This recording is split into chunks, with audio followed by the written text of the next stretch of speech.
Governor there, Ron DeSantis, today is going after one of his state's biggest employers and biggest moneymakers, Disney, saying the state legislature might reconsider Disney's special status. That's this law that's been around for decades that basically lets Walt Disney World govern a lot of its own operations and development because of special districts created around the park.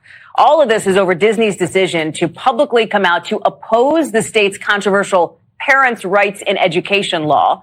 You probably know it better as the so-called Don't Say Gay law. Here's more from Governor DeSantis today. I think Disney has gotten over its skis on this. And look, there's policy disputes, and that's fine. But when you're trying to impose a woke ideology on our state, we view that as a significant threat. This wokeness will destroy this country if we let it run unabated. Morning, speaking in an interview, this is what the governor also had to say about the leadership of Disney, which he points out is not in the state of Florida. This state is governed by the interests of the people of the state of Florida. It is not based on the demands of California corporate executives. They do not run this state. They do not control this state. Wow. That's Ron DeSantis. Very powerful. I want to bring in Boris Epstein. First, he's going to be my co-host for the hour. We've got Anthony Sabatini on deck.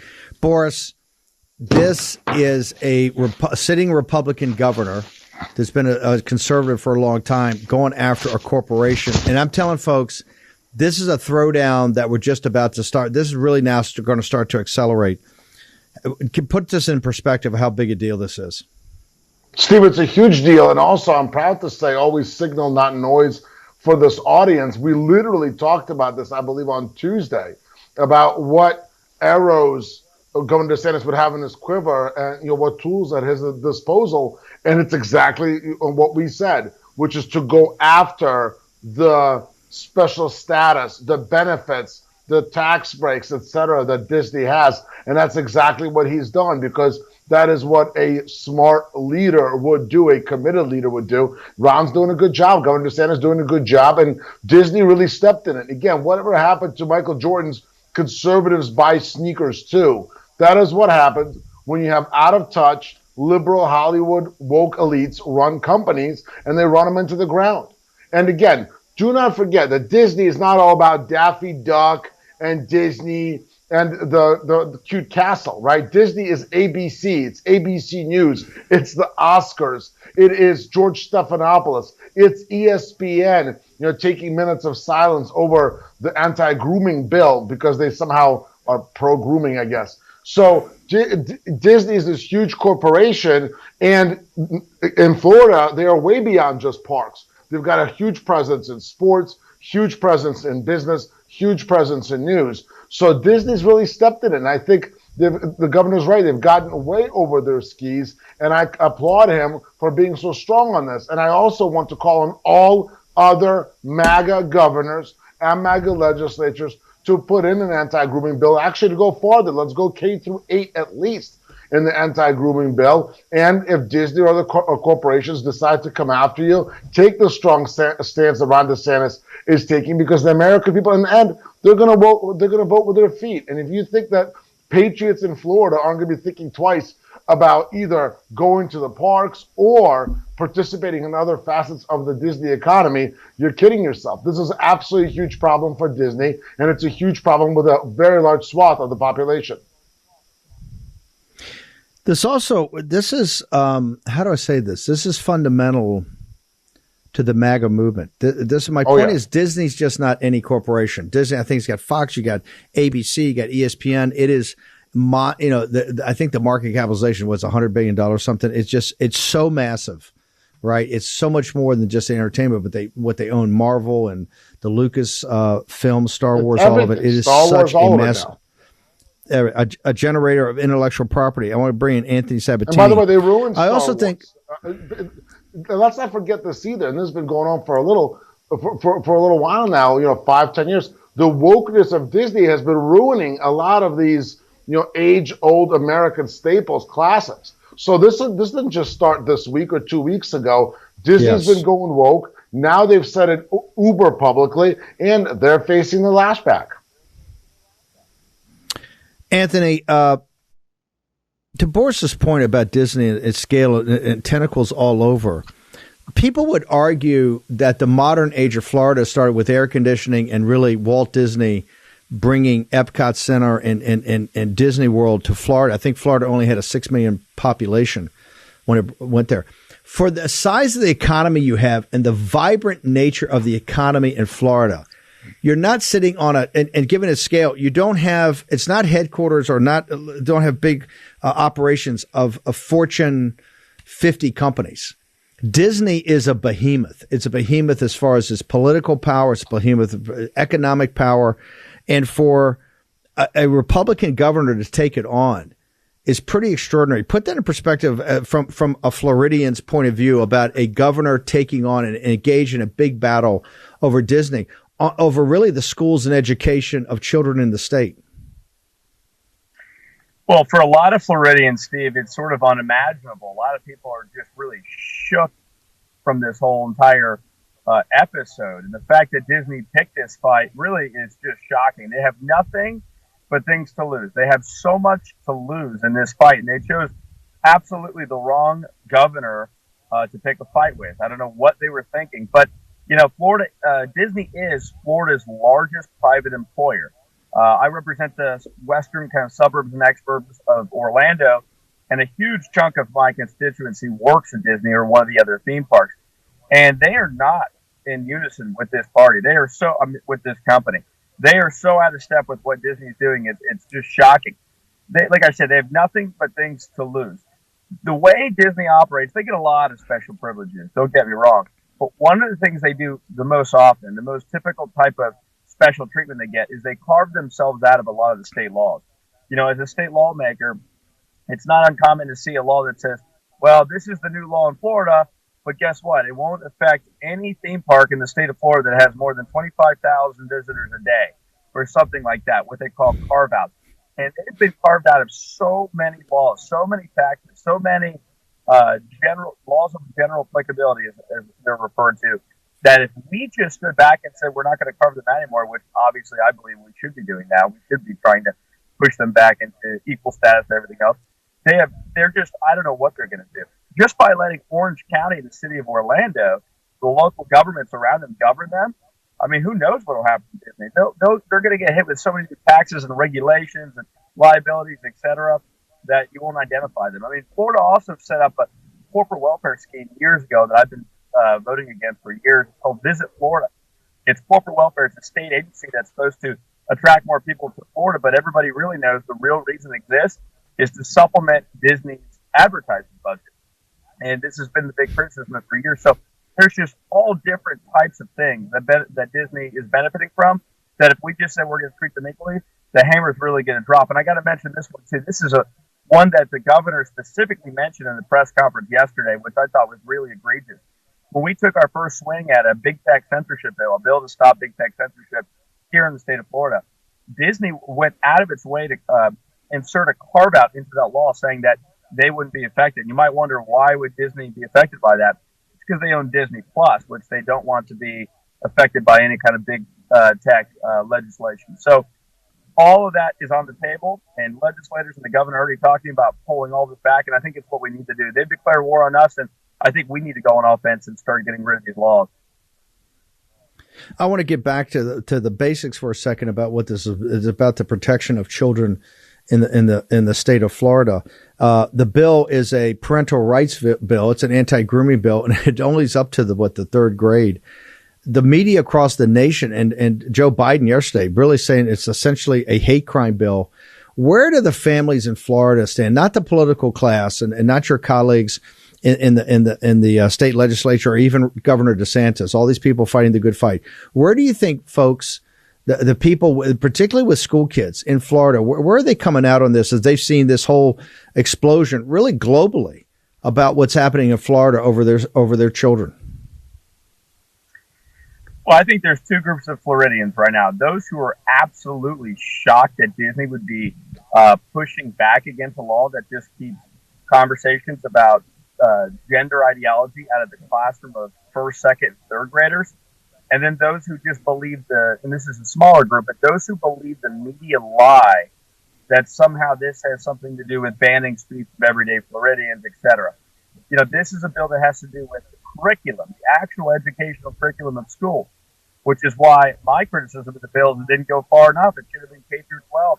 Nothing to do with gender ideology should be in any grade in public schools. Now, this was a moderate attempt at beginning that conversation by starting with K through 3, and the left just treated it like it was the end of the world, if you ask me. So those are the two groups. The great majority are in the first group, people who are literally shocked. They're literally shocked when you explain to them that this just says keep it out of the curriculum of K through 3. I mean, there's just nothing but a lot of jaw dropping going on. People just have no idea that a company could possibly be opposed to such a common sense thing. Anthony, before I let you go, any updates at all? You've been fantastic in giving us kind of inside baseball on this huge fight. I know you guys are getting called back, I guess, on Easter Monday, 10 days from now. But any updates at all on this really gigantic fight at the about the redistricting in the state of Florida? Yeah, so the word on the street is that the governor is going to get his way and get his map, which I support. And I think some pressure has been put on legislative leaders. As you know, there's two bodies to our state legislature. You got the state Senate, state House. The state Senate, from what I hear, and they're pretty open about it, is completely on board with the governor's map at this point. None of this has been formalized. The media's done, the legacy media's done a not very good job of covering it, but they're pretty much on board. The leadership in the state House, where I serve, seems to still be at odds with the governor on this map, basically based just on stubbornness. They really believe that awarding Democrats and creating districts that were good for liberal Democrats was somehow a fair or a good thing to do. I don't understand the logic, but that's what's been going on. We have 2 more weeks until we all gavel in. 2 days after Easter is when it's going to be, Tuesday to Friday. And we'll find out more, and I'd love to keep you guys updated in the meantime. But right now, it looks like there's only 100%. One legislative body that's pushing back. Wow. Anthony, how do people find out more? You're stepping up to run for a federal office, Congress down there. I think right now it's Florida 5. It's the way the map is. You've already taken Stephanie Murphy out. She's a rising superstar. She said, hey, Sabatini's going to run. I think I'm out. How do people find out more about you and your campaign? SabatiniForCongress.com, and I'm on every social media platform at Anthony Sabatini, Sabatini. Anthony, thank you very much. Appreciate it. I want to go back to Boris Epstein. Thanks. Boris, I'm going to get to the redistricting in a second, and particularly some developments out of New York. But I got to ask you about this bill. And Sabatini tells you right there, when Floridians are not watching the news every day, and particularly I think people may not have kids in school, you tell them what this thing's about, and they're going, "What? Disney's opposing what? Why is it only in the third grade?" My point for MAGA is, what do we need to do to make sure, we're going to talk to Sherry Spiro in a minute from Arizona. What do we need to do to make sure people are on offense on this throughout the country and start getting more of these bills up and even broader to K through 12? What does the MAGA movement need to do? We need to be first electing MAGA secretaries of education, superintendents of public instruction, like Sherry's running for in Arizona. And by the way, Sherry's a total champion. Everybody's got to be supporting her in a big way. We've got to get MAGA candidates elected for those seats. And then we've got to get on the horn, on the email, on text, and be telling every member of every state legislature in the country to propose a bill similar but stronger than the one in Florida on anti-grooming. Because this is how we push back against woke nonsense. This is how we push back against, frankly, the complete disintegration of society that the liberals, the socialists, the communists are pushing forward. Joe Biden coming out saying that the only way to keep your kids safe and healthy is to be for trans rights. I mean, the country has gone nuts, okay? Woke liberals have driven it nuts. We've got to push back. MAGA's got to push back. So it's on every single MAGA patriot to get in touch with their legislators and to get these bills on the floor, to get in touch with their governors, to get these bills signed. We want this anti-grooming bill to be in every state. And then when, as we all hope and expect, President Trump walks into the Oval Office in January 2025, let's look at the federal option on the same front.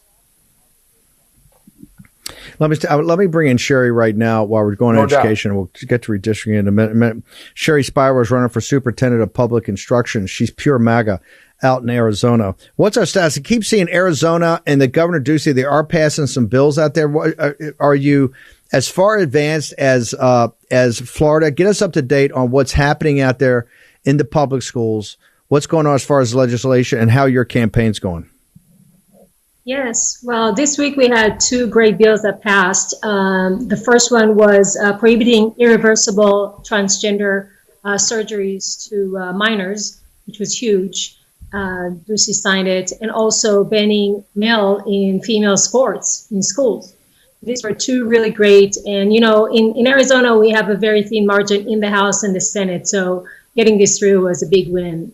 Hopefully next year we're going to have a much bigger margin so we'll be able to push further. Are the Democrats actively fighting these bills on the sports with just women playing women's sports and men playing men's sports? Are the Democrats making a big deal and surgery for the kids? Are they making a big deal about this? Are they fighting hard for not pass these bills? Oh yes, not one Democrat would ever vote for any of these bills. They always vote along party line every time on all these matters. We have another one that should be voted on next week, and I'm hoping it's going to pass, regarding explicit sexuality content coming in front of children. Now, granted, we have a lot of laws already on the books federally and in the state and in the Constitution of Arizona, but for some reason, you have to be extremely detailed when you're explaining educators why they should not be bringing in front of kids, like masturbation or anal sex or intercourse or pornography. For some reason, they don't understand that from other laws. So we have another bill that I think will pass next week, and we'll get it to the governor's office to sign. Look, Arizona is the railhead of really the Trump MAGA movement. It's hardcore. As you're running for basically the head of the education department at the public education, what are the one or two things you're saying right now I will do? I will commit to you that I will get done. When I started running almost a year ago now, my biggest fight was stop the mandates, stop the shutdowns, the critical race theory and the other indoctrination, and of course fighting for school choice. That's always going to be number one, because that's really the only solution we have to break the monopoly and get good education for our kids. But my campaign and my race has evolved to a children rescue mission. I've got to tell you that the more I've been running, I'm getting so much information from so many parents and constituents. I mean, on a daily basis, I'm getting messages and emails of assignments, of surveys, of books that the kids are required to read that are pornographic. And I have them here. I'm buying them. I don't know why I'm even wasting my time, my money on this. But these things are in libraries all over the United States, and they're in our schools. And we're talking about, two boys kissing. It's all kinds of things that you just don't expect to see coming in front of minors. And again, the statutes are very clear about this. It's class 4 felony when you're bringing pornography and sexual content and profanity in front of children. If I read to you some of these things, and I did at our legislature for that one bill that is hopefully going to pass next week, I literally read to them from an assignment in school, in a high school here in Paradise Valley. It's about bestiality. And, and just yesterday I saw in another, I think it was Georgia, that another mom was reading to a school board a book, and they shut her down. And she said, "Isn't that ironic? Don't you find this ironic? You don't let me even read to you from a book that you're giving to our children to read." So this is a children's rescue mission. Our kids are being groomed and sexualized in our schools. And I don't care if this sounds sensational. This is what's happening. And people need to wake up and understand that this is our highest priority. Grooming have gone up 80% since COVID, because our kids, they're online, and the predators know that. And when did we find ourselves in a society that it's normal for an adult to speak to a child, 5 or 7 or 8-year-old, about sex and sexuality? How did we get here? This is what my campaign is about. It didn't start this way, but it's definitely my highest priority. We have to stop this. This is amazing. Sherry, how do people find out more about you and more about your campaign, this child rescue mission? My website is electsherrysapir.com, just as it's spelled here with my name, and on Twitter @SherrySapir. And honestly, as you said, and as Boris said, we need every person in this country awake and aware of what they're doing to our children. The sex trafficking is impossible. The grooming, the confusion, the percentages of kids that don't know which gender they are anymore. We have to stop this. This is not progressive. This is completely regressive, and it's against what this society should look forward to, and the future of our children. It's just it's not what they don't deserve. This, they really don't. Sherry, are you on social media? Can people follow you on social media? Yeah, at Sherry Sapir on Twitter. Sherry, thank you very much. Good luck. Godspeed with your race. Thank you, sir.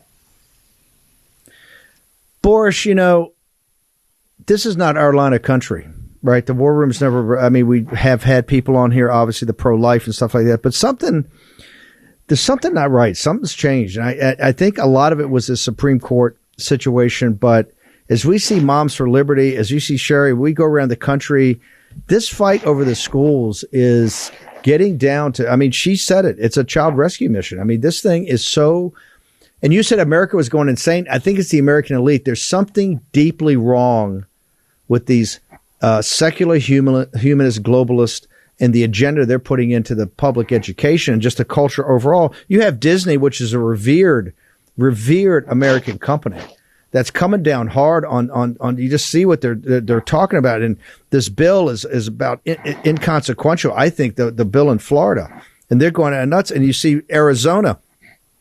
These are not left-wing progressive states. Sherry's running in one of the most conservative states. And like I said, the railhead of the Trump movement. Free state of Florida is Florida. That is a patriot-loving boom. You see what's happening there. And these aren't left-wing states. This ain't California. Boris Epstein, your assessment of the fight we have, the central fight in this cultural fight, which is to save our children and save the schools. Yeah, this is a fight for the lives and the souls of our kids.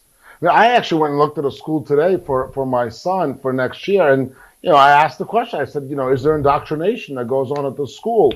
And I heard an answer that was actually okay. But then somebody said, but then they said, there are two girls in fifth grade who now think they're not girls anymore. Okay. Well, newsflash. First, weren't we told we've got to follow the science? How's that following the science? And say, we're embracing it and it's great. What? These are children. They don't know. They are kids. You're in fifth grade. You do not know. Okay? We need to be educating our kids. We need to be supporting our kids. And something, Steve, you said earlier this week, about the teacher who's going on about the paddle boarding and all that. Teach math. Teach reading. Yeah. Do not indoctrinate our children. I don't know if I sent it to the team, but there's an article today about Ducey signing things. I guess he was at a press conference or an event, and he wouldn't answer a couple of basic questions. They were throwing him out about this. And in the link in the article, it said that this is not following that the two bills Sherry just talked about the sports for men and women and the thing about gender reassignment surgery. It was not following the science. They said science has proved the opposite. And then they cut to some bizarre, study. This is, but I'm telling you, ladies and gentlemen, this is another. That minors should be allowed to get gender modification surgery? What I'm saying is that they're now in the media saying that this is science. But here's my point. This is going to be a massive front. Yeah, you get these moms are worked up, and this is going to be a massive fight. This is also a winning fight. I hate to get down to practical politics. This is a big winning fight for us. Big winning fight. The African American community is at its core is quite conservative on the family. The Hispanic community is quite conservative. If we gotta win on this ground, hey, bring it. If you want to do that, you take that line. We'll take this line, and we'll see you on November 8th. I think that this is going to be a massive. All day, because here's the bottom line, Steve. I'm a Northeast Jew, okay, and I'm as conservative as it gets. But people I grew up around, people are not who don't have my political views are up in arms about this. You know why? Because if you gave truth serum to the population of this country, this would poll about 99% no, 1% with maybe the liberal whack jobs would say, yeah, sure, it's fine to teach this to our kids. The American people will not accept this in their hearts and their minds, and they'll not accept it at the voting booths. Real quickly, I got about a minute. DeSantis and the War Room posse, you're changing history on the Supreme Court nomination. You have had Governor DeSantis back, and the scoop that he gave us that the Senate down there may be fine with DeSantis's map. Boris, you got about 30 seconds. How big a win would that be for the War Room posse back in Governor DeSantis? It's a huge win because it's been all about the posse putting its shoulder to the wheel, getting on the horn to the legislators, giving attaboy to Ron DeSantis and telling him to stand strong. And hey, we've had wins after wins. The court win in Maryland, the court win in New York. The Democrats are on their back foot on redistricting. We've got to keep winning. And look at Louisiana. We won in Louisiana. The MAGA legislature, overrode a veto, just like they did in Kansas, a governor's veto. So we've got to keep winning on the two fronts outstanding in Missouri and in Florida on redistricting. I really want to come back when I asked Boris about New York State. A judge said threw down hard on that. So we would take a short commercial break. Boris Epstein will join us. We got tons of other guests. I packed second half of War Room Battleground. Be back in a moment.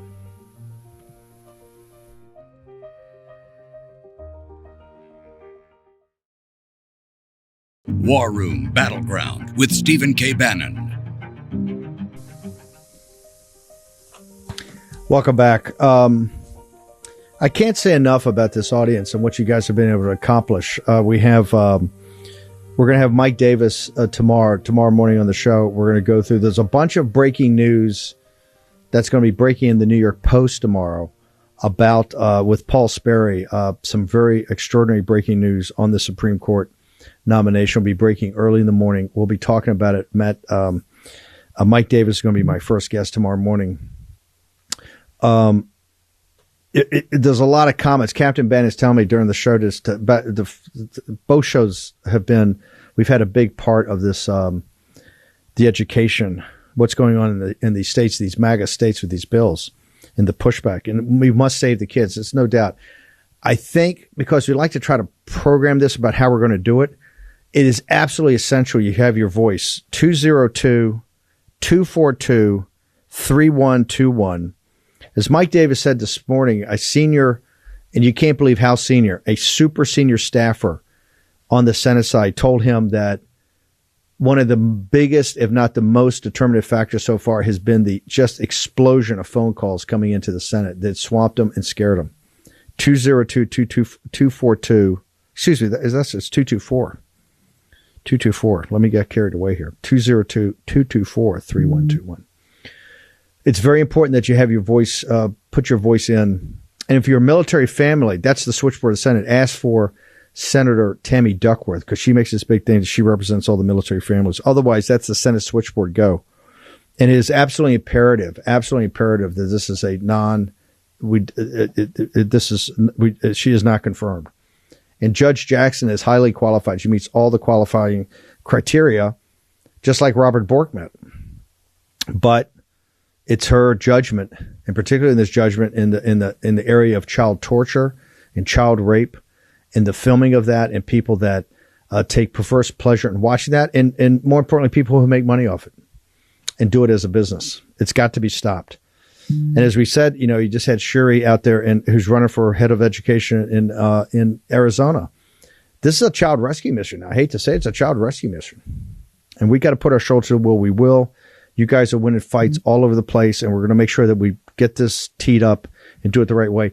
But the business before us is the Supreme Court. A big story in the Post tomorrow. Then we're going to be putting out documents all weekend on Getter, okay? And we're going to figure out how they are read to Collins and Romney and Murkowski. So a lot going on.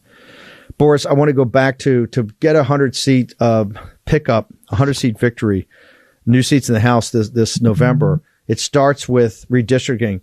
We've been in these dogfights, but I'm not a lawyer. Am I correct that we're seeing some daylight here? We see the courts in New York. We see some other things going on that show that Mark Elias may be on his back foot. Is that how I'm supposed to interpret this? Courts in New York, courts in Maryland, and hey, guess what happened in Missouri? In the MAGA blood red state of Missouri, boom, the House rejected the Senate map. So now it's a stalemate again. This is the second battle that MAGA has not won. The second battle won, and it's so vital, so important. And all the credit has to go to MAGA. It's the War Room Posse, the MAGA movement under the leadership of President Trump that continues to win all across. And let's be honest, a few days ago, we were over here, we were talking with Branson and others, and people were saying, yeah, it's going to be tough. It looks like maybe it's done in Missouri. And then we said on the show that it's time for the War Room Posse to put its shoulder to the wheel one more time, to come in super hot, and it did. And now, again, the 6-2 but really 5-3 map in Missouri is stalemated. In New York, the judge said, no, Mark, sorry, even this gerrymandering is just too much, and same in Maryland. So you have to say, a couple of weeks ago, the Democrats were winning a lot of these fights, including the court fights. But now, with the override of the veto in Louisiana and Kansas, the win in Tennessee, the wins in New York and Maryland in the courts, and the win in Missouri, and the continued strong stand by Governor DeSantis on redistricting in Florida, MAGA is winning all across the country on redistricting. Let's go to, by the way, there's some Titanic battles coming up, and that's one of the reasons we did the show. The primary season is really going to start revving up right after Easter, and it goes all the way to June, and then a break, and then the western states, some of these other states in August. And then New Hampshire all the way in September. All the way to September. You got governor and Senate races in Pennsylvania. You got this amazing Senate race in Missouri. You got this Senate race in Ohio, in Alabama. It's going to be intense. I got to tell you, the intensity of folks coming in here, but Nevada, it's just going to be incredible.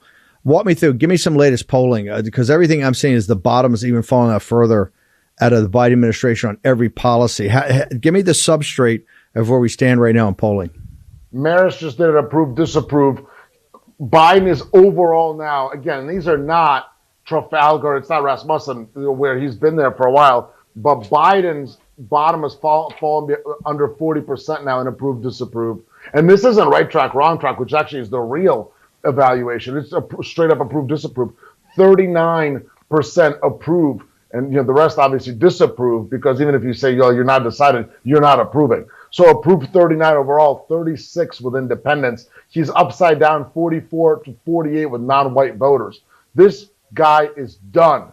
Biden and his administration are done. And that's why the rats are leaving the ship, right? First of all, you had all the rats leave the Kamala Harris ship. So that's already been done. And they're not even hiring new people. Stories are coming out that she's keeping a tight circle during tough times. No, that's spin. The reality is nobody wants to go work over there, the EOB, for the pretend vice president, Kamala Harris, who continues to embarrass America and herself. And now the rats are leaving the West Wing. You got Jen Psaki going, what a shocker, to an MSNBC gig. So, I hope she enjoys the 75,000 viewers she's going to have over there on whatever terrible show they give her. Hey, who knows? Maybe they'll give her Rachel Maddow slot. Poor Ari Melber is going to be sad. Sorry, Ari, I know you're watching the tape version of this while your show's going on. I think you should get it, Ari, but if they give it to Jen Psaki, hey, such is life. I guess it's tough to be at least somewhat credible over there at MSNBC. And the reason it's important that Jen Psaki is leaving is because she's been the face of a lot of this fecklessness, of the destruction of America, of the pathetic performance on Afghanistan, the southern border, everything else. And with her leaving, the next step has got to be very close to the doorstep of Ron Klain, the chief of staff. Because once you blame the press secretary, she's out, who's the next person? You've got to be looking at the chief of staff, and he's already had some fire come at him. And then after that, only one more person to look at, and that's really the problem. And Steve, I'll say it again. I said it earlier on Sebastian Gorka's show. Elections have consequences. Stolen elections have catastrophic consequences. And that is why we have these feckless, and I'll say it, un-American losers pretending to do a job in the White House. I want to go back to something. I want to give people some inside baseball. And this shows you, remember, we have to execute. In order to have the sweeping win, we have to execute, and then we have to govern. So don't take your shoulder off the wheel at all, but just talking about trend lines. It is inconceivable that you're in April and you've got this massive, really referendum on Biden's presidency in November. That's a make or break, because if we win this big margin in the House, it's game over. He's going to get impeached. Not saying he's being removed. He's going to get impeached. There's going to be a star chamber in investigations on everything. For Jen Psaki to leave before November and not leave, hey, even if you're tired, you leave right afterwards. That is one of the biggest signals I've seen that the rats want to get out now and say, give me as much distance as I can from November, because I don't want to be associated with. Otherwise, if you had a really loyal team that thought they had a shot, they would hang in there. The people are leaving now, and VP, that's a brilliant part. They're not wrapped around the corner to interview for those job slots. No. Right? They're going back. Vice President job slots going begging among Democrats in this city is unbelievable. But with Psaki leaving, it's a huge signal, because you would think that she would hang in there through November and then leave after the midterms. She doesn't want to be there. She wants to get as far away from the stink as possible. Is that correct, Boris? No doubt about it. And also it's a competition issue, right? Because she wants to leave now and get her little job at MSNBC, because if she waits a little bit, then maybe she's competing with the comms director Bennington. Maybe she's competing with Ron Klain. So, she says, oh, I'm going to go over there and have this gig. So it is very indicative. And again, remember, right, it all comes from the top. It all comes from the leader. And here, you've got somebody who can't find the door to the Oval Office, who's pretending to be the president. He's completely illegitimate, and they know it, and the American people know it. And now they've lost all the media. She's the press secretary. Axios, gone. Okay, Mike Allen, gone. Council of Foreign Relations, gone. You've got Ryan Lizard, Chris Cillizza, and Ryan Lizard too, but Chris Cillizza at CNN has been writing negative articles for a while now. They're putting out hit pieces on David Axelrod, saying how David Axelrod is too mean to Joe Biden, okay? The circular firing squad, which the Democrats love to engage in, is in full force and effect right now. And that's what you're seeing. Plus, the book that's come out with some interesting nuggets, even though nobody really cares because everybody's still so obsessed with Donald J. Trump because he's the real president, the real leader of this country. There's interesting nuggets in there about, how much Kamala Harris pisses off the Biden team, how she's upset that they don't stand up. I mean, it's literally kindergarten stuff, okay? It is not professional. It is not what America is supposed to be. And it is not conducive to anything but a huge loss in 22 and then a wipeout in 24. And I'm sure you saw the trial balloon this morning, Steve. I think I sent it to you, of Buttigieg as the savior, which is a complete and utter pathetic joke. They've tried that this is the third time they've tried that. Isn't he on paternity leave again? If that's your salvation, if that's the guy you got getting up in the bullpen, have at it, baby. We'll take that. We'll take all that we can get. One thing that we talked about, Boris, is that where's the 6th January nighttime hearings that are going to mesmerize the nation in prime time? They're supposed to be in March. Today I looked, it's April, right? There's no hearings. They're saying, we're trying to schedule something maybe for late May. Like the summer's a big time to have. Where are the prime time hearings? American people are glued to the TV in June, July. Okay. Where are the prime time hearings going to mesmerize the nation? The water type hearings. You don't hear anything. You got a little Jamie Raskin skipping around. You got nothing. But that doesn't mean that the political prisoners of 6th January is a scandal. And I want all those prisoners to understand, come the new sheriffs in town after 8 November this coming year, the investigations drilling down at exactly what happened on that day and the federal FBI involvement, and that involvement is going to be brutal because we're getting to the bottom of it. In addition, what happened in this entire thing of taking people's rights away. I want to bring in Jerry Perna now. She's the aunt of Matthew Perna. It's an incredibly tragic story. Jerry, can you tell us about Matthew, what happened, and what you and the family intend to do about it? You guys are on Tucker. We want to make sure that we're there for you and we have your back. But I want everybody to hear this story from you. Well, thank you, Steve. I appreciate you having us on. What happened with Matt, as I've said before, is they broke him. The system literally broke him. Delays and postponements, one after another. He would get mentally prepared for a hearing, or it could have just been a status hearing even. And a few hours before, it would be postponed, canceled, delayed, one after another. And after he was charged with the felony charge, when 270 of the Capitol protesters were charged like in one sweep, that's when it really got bad. Because now he was facing actual jail time, as before it was misdemeanors.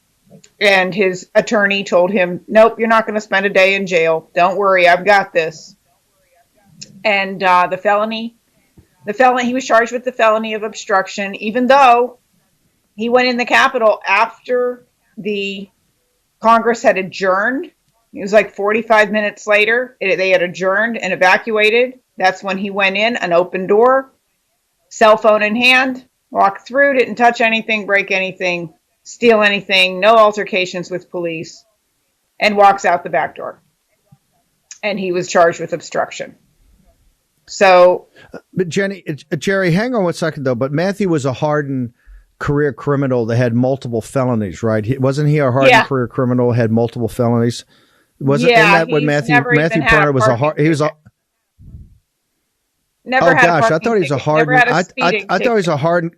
I thought he was a hardened career criminal with multiple felonies and a dangerous person. You're telling me, in actuality, the fact is he's never even had a parking ticket? No. 37 years old, was never in trouble, ever. Clean-cut kid and hard worker. He earned 6 figures a year. He graduated the top of his classes from his high school and then Penn State University. And this was just a day he went to D.C. in the hopes of celebrating that Mike Pence was not going to certify the election and that Donald Trump was still going to be the president of the United States. So this was he was going there to celebrate, and it just went horribly wrong. Talk to us about the tragedy of him. The system broke him. What eventually ended up happening, and what does the family, and how can we assist to get to the bottom and get justice for Matthew Perna? Well, the system broke him because it was mental torture, okay? The media was horrible, especially coming from a small town. The local newspaper, the Sharon Herald, took every opportunity they could to post that same picture of him on the front page anytime there was even a blip of news about his case. They had a Facebook page, as well as the FBI has a Facebook page, and the comments were absolutely horrendous. People were just heartless. And it bothered him greatly because his business was dependent on social media in the first place. So when they took that away, he lost his livelihood. He was embarrassed to leave his home.